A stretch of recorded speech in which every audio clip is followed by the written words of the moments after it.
Eu sei que o assunto desta lição é liderança feminina. Todavia, há algumas perguntas das quais nós não podemos fugir. A Bíblia é um livro machista ou feminista? Qual é a sua opinião? A minha é de que ela é a palavra de Deus. Eu vou fundamentar minha posição expondo alguns versículos das Escrituras. Outra pergunta muito comum. A mulher pode ser ordenada pastora? Qual é a importância da mulher à luz da Bíblia Sagrada? Vamos falar sobre liderança feminina sem negligenciar essas questões importantes. Vamos juntos aprender a palavra de Deus.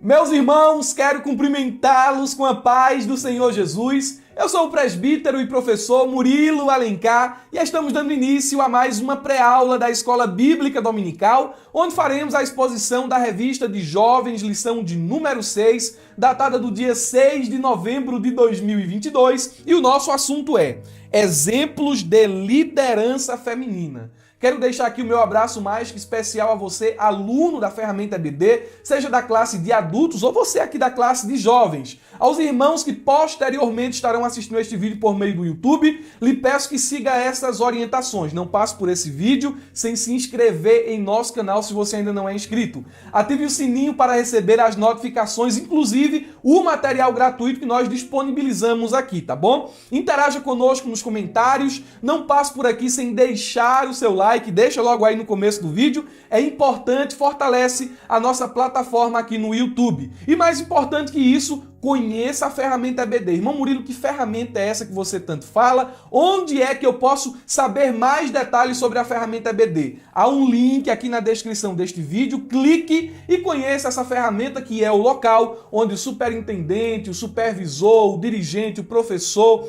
o adjunto, o secretário da escola dominical encontram tudo o que precisam em um só lugar. A ferramenta EBD é bênção para você. Sem mais delongas, vamos à exposição da nossa lição. O texto áureo nos diz: Então, Iquilias e os enviados do rei foram ter com a profetisa Hulda, mulher de Salum, segundo o livro das Crônicas, capítulo 34 e o versículo de número 22. Sem muitos comentários ao texto principal, nós apenas informamos a você que a razão de ele estar aqui é justamente a evidência dessa mulher notável chamada Hulda, onde faremos uma detalhada exposição, ainda que um pouco breve, sobre a sua vida. O resumo da lição nos diz: em toda a Bíblia é possível identificar a mulher como parte do propósito de Deus, inclusive ocupando posições de destaque, tanto no Antigo como no Novo Testamento. A gente precisa entender que a Bíblia é o nosso norte. Ela é um ponto de equilíbrio. A gente não pode polarizar as coisas e nem partir para os extremos. Alguns dizem, a Bíblia é machista, é um extremo. A Bíblia é feminista, outro extremo. Nós entendemos que a Bíblia é esse ponto de equilíbrio. Não, ela não é nem machista, nem feminista. Ela é a palavra de Deus. E a gente vai expor isso aqui no nosso terceiro ponto. Sabe qual é o seu desafio, professor da escola dominical, dentro desta lição? Administrar bem o tempo para você não ser superficial e nem parcial em nenhum tópico da lição. Porque você pode se deter e gastar muito tempo no primeiro tópico, ou você pode gastar muito tempo no segundo tópico e não expor o terceiro, ou vice-versa. Exponha todos os tópicos desta lição, por isso selecione bem as suas palavras, os exemplos e aquilo que você vai expor em classe. É por isso que não vamos aqui, ou como nas lições passadas, não vamos detalhar o nosso texto principal e nem o resumo da lição. O nosso objetivo com esta aula é mostrar a posição das mulheres nas Escrituras Sagradas. Segundo, conhecer alguns exemplos de liderança feminina e, por fim, apresentar uma resposta bíblica ao feminismo. Veja que o nosso labor aqui é muito grande. Há um vasto assunto aqui para se cobrir em pouco tempo. Então, vamos ao primeiro tópico da nossa lição, a mulher nas Escrituras Sagradas. Lembre que o nosso resumo da lição aqui pontuou que essas mulheres, ou as mulheres, elas tiveram posição de destaque tanto no Antigo como no Novo Testamento. E os dois primeiros tópicos da lição visam justamente cobrir essa perspectiva do autor. O subtópico de número 1 nos diz a criação da mulher. E nós queremos aqui destacar algumas instruções importantes que você pode levar para a sua classe. Primeiro, em Gênesis, capítulo de número 2, versículo 18 ao 25, temos ali uma descrição sobre a criação da mulher realizada por Deus, né? E essa descrição ela começa com uma declaração marcante do Criador. Deus vinha estabelecendo, vinha criando, vinha ordenando, e chegou um momento que ele olhou para tudo que ele havia criado e após várias afirmações, isso é bom, isso é muito bom, nós somos surpreendidos com as palavras do nosso Senhor que diz: não é bom que o homem esteja só.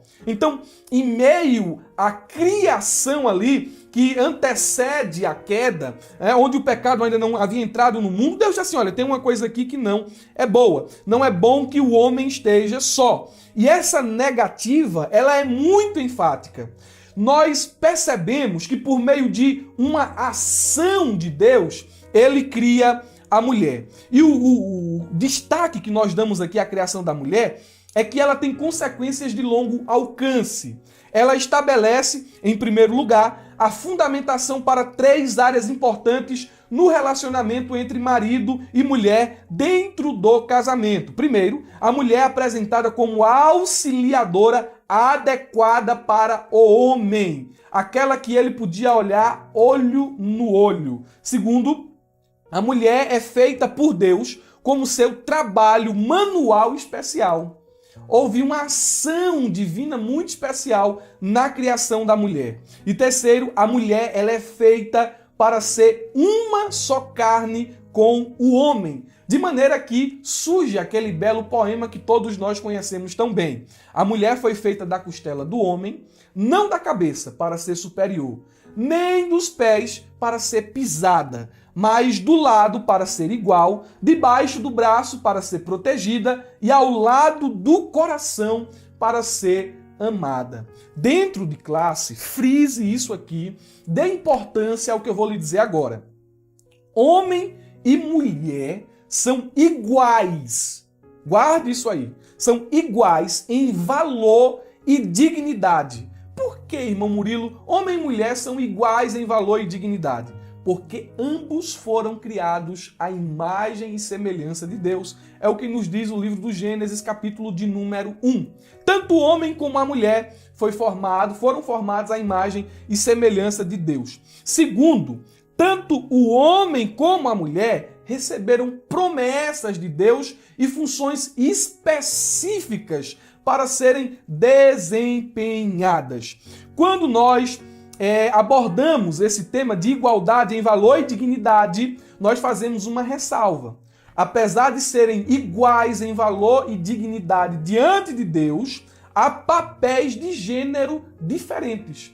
A Bíblia não fala de ideologia de gênero. A Bíblia fala de papéis de gênero. Há missões que competem especificamente à mulher e missões que são inerentes ao homem. Mas essa diferença de papéis de gênero, essa diferença de missões atribuídas pelo Criador de todas as coisas, não invalida o que acabei de dizer. Ambos são iguais em dignidade e valor aos olhos de Deus, tá bom? Então, podemos partir para o nosso segundo subponto, que nos diz assim: as mulheres no ministério de Jesus.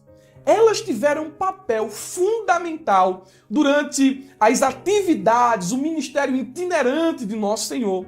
Se você ler o Evangelho de Lucas, se você ler o Evangelho de João, você vai ver que o nosso Senhor Jesus, ele devotou muito tempo, muita atenção às mulheres. Eu faço destaque aqui, em primeiro lugar, que o nosso Senhor ele quebrou protocolos. Ele não tratou em nenhum momento nenhuma mulher com desdém. Você vê, Jesus, ele livra da morte a mulher que foi flagrada em adultério lá em João, capítulo de número 8. Estava todo mundo lá prestes a apedrejar a mulher. Então Jesus se compadece da causa daquela mulher, dá uma resposta aos seus acusadores, de maneira que fica só Jesus e a mulher está ali, e Jesus olha para eles assim, onde é que estão os teus acusadores? Eles foram embora, não ficou nenhum não, todos foram embora. Então vai em paz, eu também não te condeno, não peques mais. Nós vemos Jesus em João, capítulo de número 4, se aproximando da mulher samaritana. E olha que o negócio aqui é uma quebra de protocolo que você não tem noção. Primeiro, judeu e samaritano não se falavam. A Bíblia enfatiza isso. Dentro da tradição dos dias de Jesus, as crianças eram ensinadas nas sinagogas a, toda vez antes de dormir, apontar as mãos para o lado de Samaria e amaldiçoar os samaritanos. Chamar um judeu de samaritano era um palavrão. Era uma palavra baixa, chamar alguém. Tu é um samaritano. Inclusive chamaram Jesus de samaritano no sentido pejorativo. E ainda mais, um rabino, um homem se aproximando de uma mulher samaritana, isso foi uma quebra de protocolo. Jesus se importava com aquela mulher.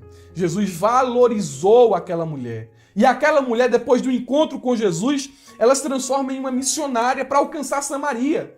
Jesus viu naquela mulher um meio para chegar até os samaritanos. Podemos fazer menção aqui ainda de Marta e Maria, que eram pessoas muito próximas a Jesus. Marta e Maria, irmãs de Lázaro. Jesus comia na casa delas. Jesus passava a noite na casa delas, sentava à mesa na casa delas.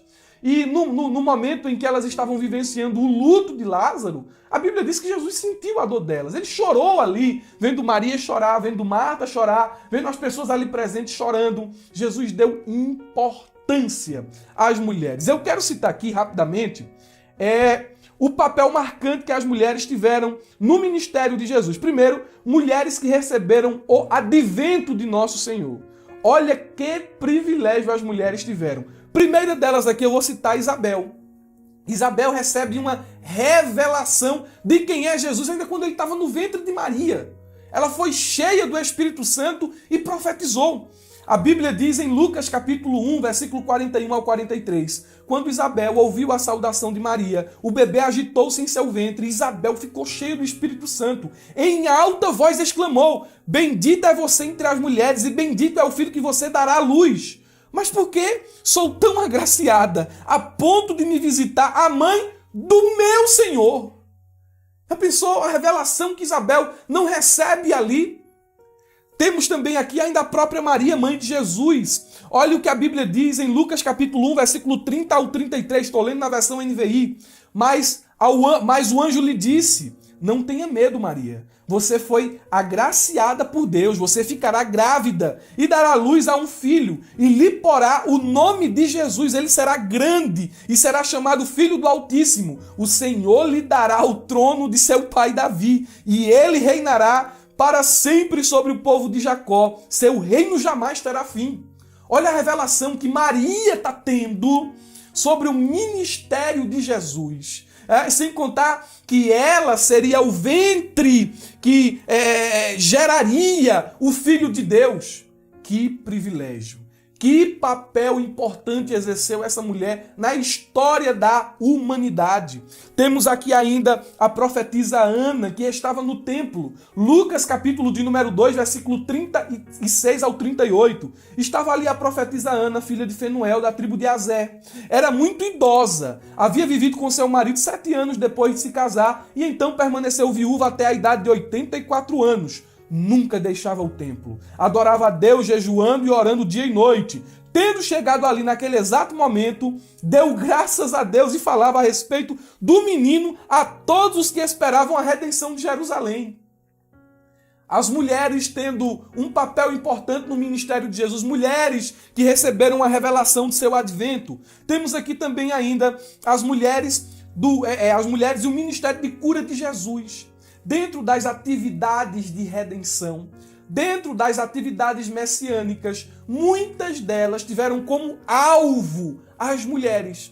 Por exemplo, analisando de forma bem resumida, o livro de Lucas, o Evangelho de Lucas, nós temos a cura da sogra de Pedro, uma mulher beneficiada por Jesus através de cura. Lucas 4,38. Nós temos Jesus aqui socorrendo a viúva de Naim. Já pensou uma mulher desassistida? Uma mulher sozinha agora recebeu um socorro da parte de Deus. Lucas 7, do 11 ao 17. Jesus cura a mulher do fluxo de sangue, ressuscita a filha de Jairo. Ele cura uma mulher que andava encurvada. Era a atenção despendida do nosso Criador às mulheres. Temos aqui ainda, podemos fazer menção de algumas mulheres que seguiram Jesus e davam suporte ao seu ministério.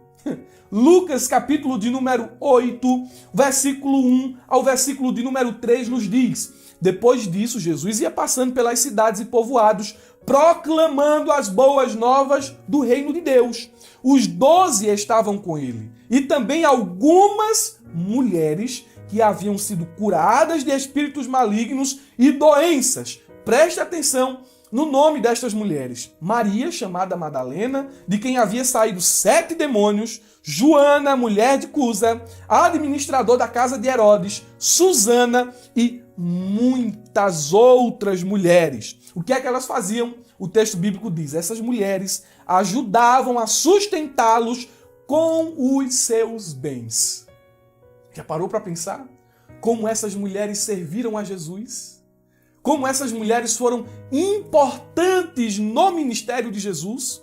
Então, quando lemos o Novo Testamento, não encontramos um ministério partidário, um ministério separatista, um ministério machista que desprezava a mulher. Não, de jeito nenhum. Nosso Senhor realçou, enobreceu as mulheres. Nosso Senhor viu as mulheres e a sua forma de expressão, ele viu a importância das mulheres dentro de seu ministério. Eu faço até menção aqui desse livro da nossa irmã Judite Alves, publicado pela editora Bereia, Mulheres Feitas para Frutificar. Dê uma conferida nesse livro aí, se você tiver. Leia esta obra, vale muito a pena aqui. Você vai encontrar a menção aqui neste livro de muitas mulheres que foram usadas por Deus, né? A mulher criada para frutificar, a mulher alvo do inimigo, mulher feita para frutificar. Aí nós temos aqui exemplos de algumas mulheres de Deus que frutificaram e assim por diante. Dê uma olhadazinha nesse livro aí, vale muito a pena. E sobre o terceiro tópico da lição, já vou fazer essa indicação aqui desta obra da Ana Caroline Campagnolo, editada pela Vide Editorial, Feminismo, Perversão e Subversão. Vale a pena conferir esses 2 livros, tá bom? O nosso terceiro subponto, ele nos diz o seguinte, terceiro subponto aí, dê uma conferida, o papel da mulher. A Bíblia, vamos fechar esse ponto aqui. A Bíblia, ela apresenta a tríplice missão da mulher. Presta atenção. Veja como Deus dá importância à mulher dentro da Bíblia Sagrada. Respondendo aquela pergunta feita lá no início, né? Qual é a importância da mulher à luz das Escrituras? Olha isso aqui. A missão da mulher, o cumprimento da missão da mulher foi determinante para a vinda e chegada do nosso Salvador e para a execução do plano da salvação. Primeiro, a mulher, ela tem a missão de ser esposa.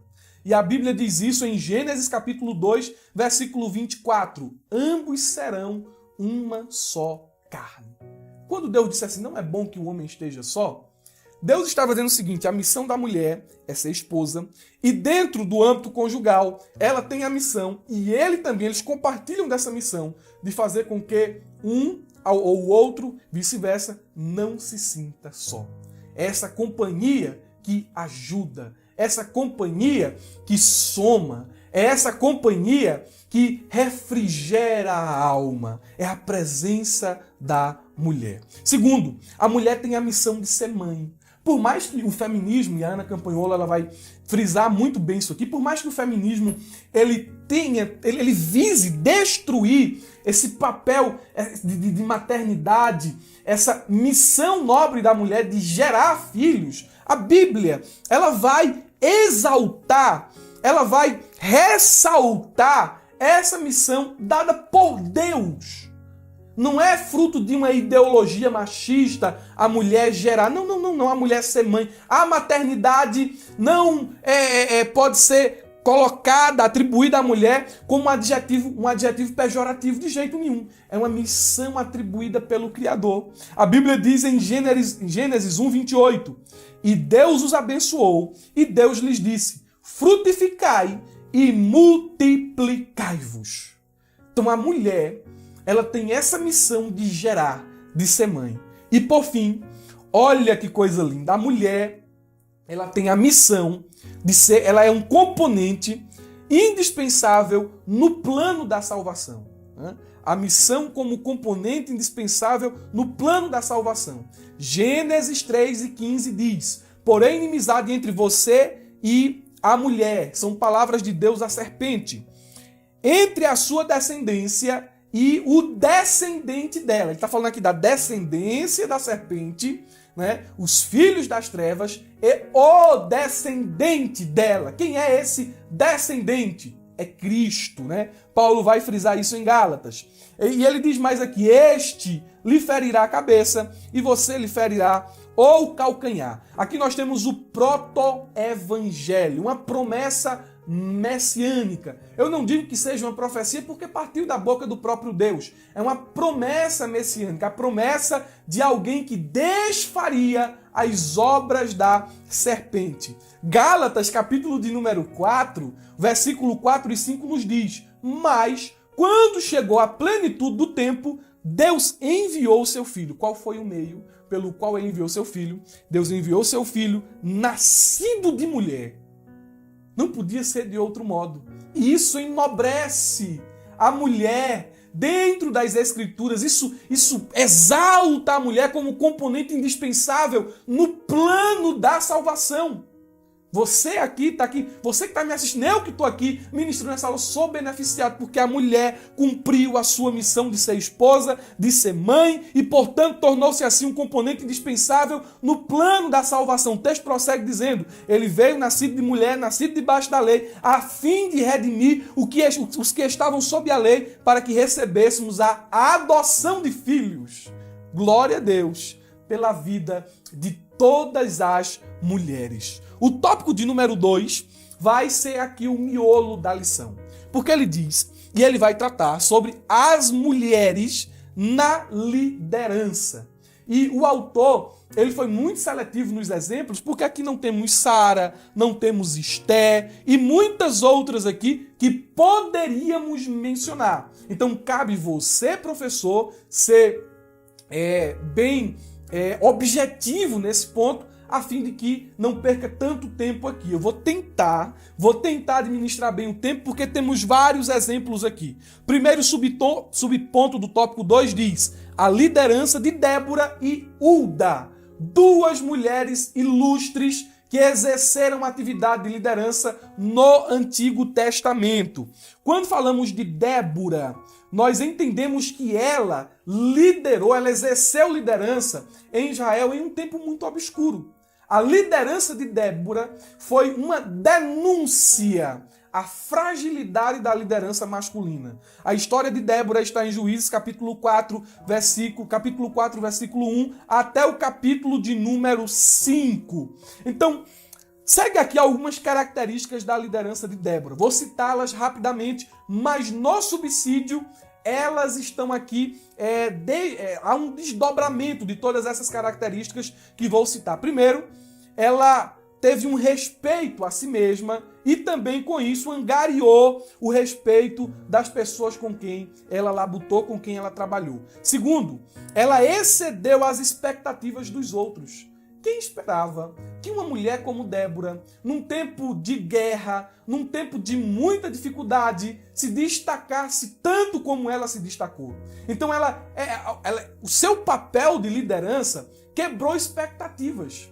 O líder é alguém que está acima das expectativas das outras pessoas. Ele não vai conseguir, ela não vai dar certo. Olha, isso aqui tem um limite, mas o líder, ele não se mede pelas expectativas dos outros. Ele prossegue, ele está sempre acima das expectativas dos outros. Terceiro, ela seguiu firme em suas convicções, né? Deve-se ter exigido muitas convicções firmes de Débora para conclamar Baraque e ordená-lo a lutar. Leia a história e você vai entender o que estou lhe passando aqui como característica da liderança de Débora. Em quarto lugar, ela possuía segurança e maturidade incomuns. Em quinto lugar, ela tinha experiência de sucesso pessoal. Eu acho isso aqui basilar para uma boa liderança, né? Líderes não podem ajudar outros a usufruírem de sucesso, a menos que eles próprios tenham obtido sucesso. Isso aqui é basilar. Então, veja só, Débora já havia alcançado sucesso como profetisa e juíza antes de pedir que o povo lutasse. Temos aqui ainda, ela soube identificar a necessidade dos outros, ela tornou possível o sucesso de outros e ela observava, ela tinha uma visão além dos outros. Débora, ela não falou simplesmente para Baraque lutar, ela ofereceu um plano para o ataque e também acompanhou Baraque na batalha. Sabe qual foi o resultado? Vitória. Então, Débora tem essas características em sua liderança. A segunda mulher citada nesse subponto aqui é Hulda. Hulda também foi uma mulher extraordinária. Apesar de o registro de sua biografia ser muito pequeno, podemos aqui depreender alguns pontos importantes, né? Ela foi serva de Deus, foi uma serva de Deus que demonstrou um caráter firme, decidido e discreto. Atenção! Num tempo em que os reis e os profetas haviam se desviado dos caminhos do Senhor.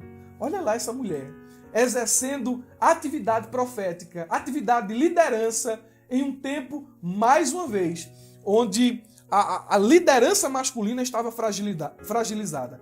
Características da liderança de Hulda: integridade. Ela foi uma mulher santa. Apesar da apostasia que aconteceu no reinado de Manassés e de Amon, havia um remanescente judeu que se conservava nos caminhos do Senhor. No meio destes fiéis, estava lá a profetisa Hulda. Ela foi referência para Josias, para o rei Josias. Ela era uma reserva moral e espiritual reconhecida pela liderança real que Deus estava levantando naqueles dias, que era o rei Josias. A integridade de um líder é uma ferramenta poderosa de credibilidade. E Hulda nos ensina isso. Em segundo lugar, ela era uma mulher ousada. Isso mesmo, uma mulher ousada. Porque ao ser consultada pelos representantes do rei, Hulda ousadamente falou a palavra do Senhor, confirmando inteiramente a punição divina descrita no livro da lei que for achado. Ela não foi profetisa de conveniência. Ela não profetizou para se promover, ela falou a verdade. Isso aqui também é característica basilar de uma boa liderança. O líder, ele deve ser resoluto, corajoso e compromissado com a verdade. Outra característica da liderança de Hulda é que ela foi uma mulher influenciadora. Ela influenciou Josias por meio da veracidade de sua posição, de sua profecia, por meio de sua coragem a empreender uma grande renovação, um grande avivamento em Israel. São as mulheres exercendo atividade de liderança no Antigo Testamento. No subponto de número 2 e subponto de número 3, o autor da lição, ele agora deixa as lideranças reveladas, as lideranças exercidas por mulheres no Antigo Testamento e passa a olhar para o Novo Testamento. E ele cita aqui Priscila e Lídia. Que mulheres extraordinárias! Olhe o que a Bíblia diz a respeito de Priscila. Ela foi uma mulher que ao lado de seu marido seguiu de perto os passos do apóstolo Paulo. Em Atos capítulo de número 18, versículo 2 e 3, a Bíblia diz: e achando um certo judeu por nome Áquila, natural do Ponto, que havia pouco tinha vindo da Itália, e Priscila, sua mulher, pois Cláudio tinha mandado que todos os judeus saíssem de Roma, ajuntou-se com eles e, como era do mesmo ofício, ficou com eles e trabalhavam, pois tinham por ofício fazer tendas. Foram discipulados por Paulo. Agora veja as características de Priscila. Priscila tinha habilidade para ensinar e amor para servir. Destaco aqui hospitalidade. Priscila, ela realizava discipulado intenso por onde passava. Atos capítulo de número 18, versículo 24 e 25. Digo até que essa mulher era uma mestra nas escrituras porque ela teve capacidade de discipular Apolo. Já pensou? Ela discipulou Apolo junto com o seu marido. Então era alguém que conhecia profundamente as escrituras. Ela era muito ativa com o seu esposo em acompanhar a trajetória do apóstolo Paulo nas pregações do Evangelho e em abrir igrejas nas casas. Ela mesma, juntamente com seu marido, abriu a sua casa para que ali uma pequena igreja se reunisse e se alimentasse da palavra de Deus. Quem foi que disse que as mulheres não têm importância na igreja, que as mulheres não podem servir na igreja? Olha aqui o exemplo de Lídia, ou melhor dizendo, de Priscila. Meu Deus, que exemplo essa mulher não nos dá. A Bíblia vai falar também, juntamente com a nossa lição aqui, sobre a liderança de Lídia. E faltaria tempo aqui para descrever os aspectos da liderança dessa mulher extraordinária. Sua biografia está em Atos, capítulo de número 16, versículo 14 e 15. Dois breves versículos que podemos extrair aqui, tão ricos ensinos. Olha só, no breve relato, onde está registrada a história de Lídia, encontramos algumas características que enobrecem a vida desta distinta mulher. Primeiro, ela era serva. A Bíblia vai dizer que ela servia a Deus. E o bom líder, antes de tudo, é um bom servo. Você entendeu? Um bom líder, antes de tudo, é um bom servo. Jesus, ele nos dá esse exemplo lá no Evangelho de João, capítulo de número 13. Sendo ele Senhor, serviu a todos. Lavou os pés dos discípulos. Então Lídia nos ensina isso aqui. Um bom líder é um bom servo. Essa mulher, ela tinha uma característica que todo líder precisa ter. Ela era sensível à voz de Deus. A Bíblia diz, e o Senhor lhe abriu o coração. E no âmbito espiritual, o líder precisa ter sensibilidade. Estar com o coração aberto à palavra de Deus, à voz de Deus. Lídia era uma mulher influente. Ela foi batizada, não só ela, mas toda a sua casa. Primeiro ela aceita Jesus, mas no ato de seu batismo, toda a sua casa já havia sido influenciada pela mudança que aconteceu na vida dela, pelo testemunho dessa mulher. Segundo, ou melhor dizendo, primeiro, segundo, terceiro, quarto, Lídia era uma mulher fiel. Ela diz assim, se me julgais que eu seja fiel. Ela não se auto-intitulou como fiel, ela mandou os apóstolos julgarem. Se vocês julgarem que eu sou fiel, fiquem aqui em minha casa. Resultado, os apóstolos ficaram lá. O líder precisa ser alguém resoluto e confiável. Foi isso que Paulo e seus companheiros viram nessa mulher. Ela também era hospitaleira.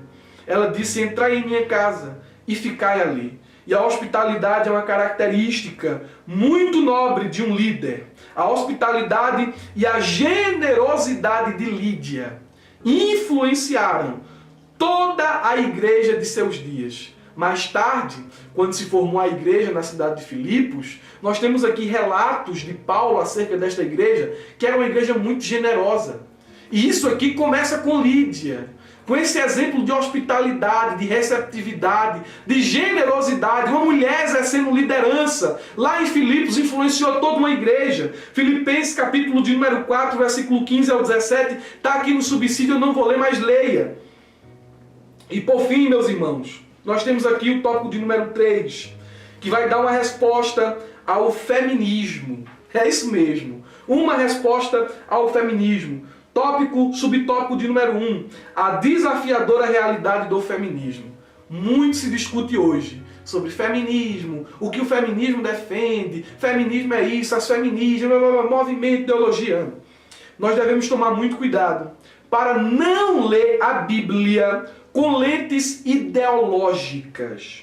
O que é que muitas pessoas fazem? Uma exegese. Não é exegese, ela não extrai o ensinamento do texto. Ela impõe suas ideias no texto. É ler a Bíblia com lentes ideológicas, machismo e feminismo. Aí você pega aqui, eu chego até a Bíblia e chego até as Escrituras com visões preconcebidas e sujeito o que está escrito às minhas próprias ideias. Isso é exegese. A Bíblia ela não é machista e nem é feminista. Ela é a palavra de Deus.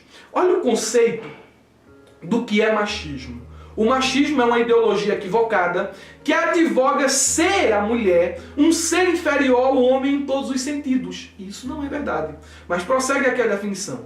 O machismo considera o homem como um ser superior à mulher, acha que o homem é dono e senhor da vida de sua mulher, fazendo com ela o que bem entender e que ela não pode ter voz ativa para nada. Isso aqui é um extremo, machismo. A Bíblia condena isso. Segundo, tem o feminismo, que nasce em oposição ao machismo, mas cai em um extremo. A bandeira do feminismo é muito bonita, né? Aquela bandeira hasteada, que tremula, proclamando direitos iguais para as mulheres, mas aquilo ali é só um disfarce, é só uma maquiagem de todo um conceito sujo, proclamado, defendido pelas idealizadoras do feminismo. O feminismo, em conceito, é um movimento político de esquerda que visa a implementação do marxismo cultural na sociedade a partir da desestruturação da família e princípios cristãos. As principais bandeiras defendidas por esse movimento extremista são masculinizar as mulheres, tirando-lhe toda a essência feminina para se tornarem semelhantes a homens, aborto, destruição do matrimônio, destruição do cristianismo, promiscuidade e homossexualização de crianças, além também de desconstruir ou tentar erradicar a maternidade. Então a Bíblia não é machista e nem feminista. Uma resposta bíblica. O que a gente pode falar diante desses conceitos que acabei de definir? Primeiro, eu vou fazer aqui a argumentação sobre 2 textos bíblicos e lhe provar, em poucas palavras, que a Bíblia não é machista e também não é feminista. Efésios, capítulo de número 5, versículo 22 ao 25, nos diz: mulheres, sujeitem-se a seus maridos como ao Senhor. Você está dizendo aí que a Bíblia não é machista? Olha o texto dizendo aí: mulheres, sujeitem-se, sejam submissas aos seus maridos como ao Senhor. Eu pergunto a você, olha para cá, olha para cá. É difícil ser submisso, ser submissa a Jesus? Não é. E a Bíblia está mostrando que esse sentimento que você tem no seu coração quando você se sujeita a Cristo, deve ser o mesmo sentimento no seu coração quando você se sujeita ao seu marido. Não há aqui uma sujeição de gênero.